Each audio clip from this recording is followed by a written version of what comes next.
when a park ranger discovered human remains on open moorland of Exmoor, UK, he found a man who had been completely erased. No wallet, no documents, no name, and no one officially searching for him. As investigators looked at the signs, they discovered that this man hadn't passed away on that moor. They believe he had been gone for nearly 2 years before he was ever left there. For 2 years, he was a secret. While the world moved on, he was held in silence. And over 20 years later, we still don't know his name. Some people vanish without a trace. Others are found but without a name. I'm Z, and this is Missing and Nameless. Today we're talking about an unidentified man found on Exmoor in the southwest of England. It's a case about identity, invisibility, and the one golden fragment of faith that might finally bring a man his name back. One morning in early March 2002, a park ranger came across a discarded disposable bag. He assumed that they were animal remains that someone had dumped there, something that wasn't too unusual. The park ranger took the bags to the nearby Devon and Somerset staghounds kennels to safely incinerate the assumed animal bones. However, upon opening the bag, it was found that these were not animal bones. They were human remains. With no wallet or ID to provide a name, investigators turned to the only thing they had left: the science written in the bones. Initial examinations revealed that the body was of an adult man, likely in his mid-20s to 30s, standing about 5 feet 9 inches tall and with dark hair. Sadly, he had injuries consistent with a violent death.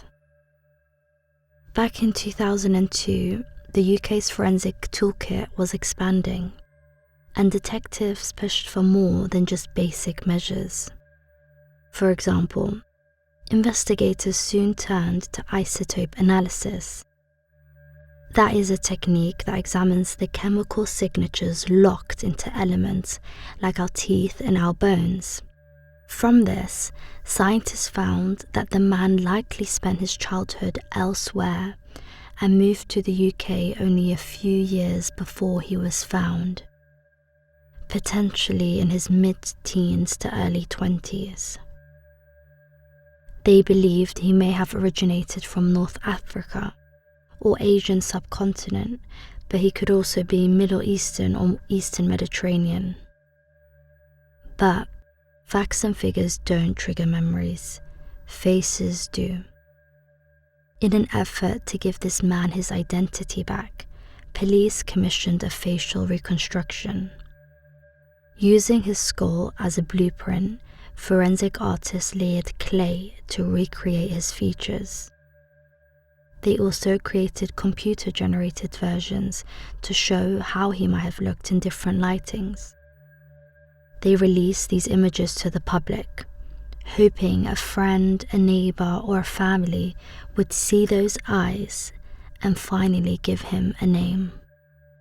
Yet, despite the science and despite the haunting accuracy of the clay model, the phones didn't ring. It was as if he had existed in a shadow, seen by many but known by none.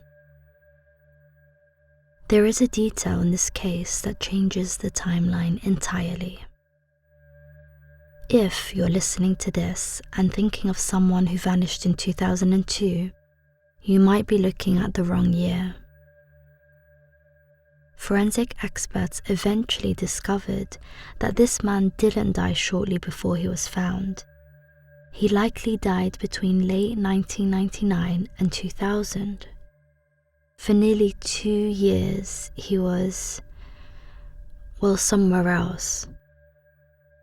Satellite imagery, soil analysis, and forensics suggest his body was kept in a different location before being moved to Exmoor sometime after May 2001. Think about that. For 2 years, someone knew where he was.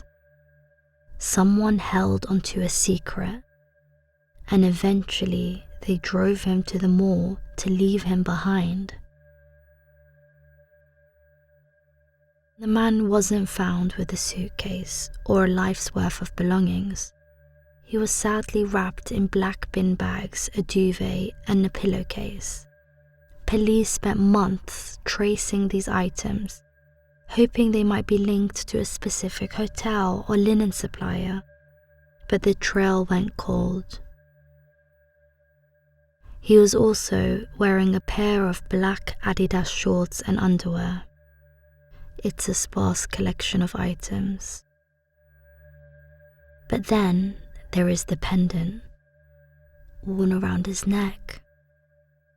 It was a 22-carat gold piece, thought to have been crafted in Pakistan, featuring Ayat al-Kursi, the throne verse in the Quran. In Islamic faith, this verse is a powerful declaration of God's sovereignty over the universe.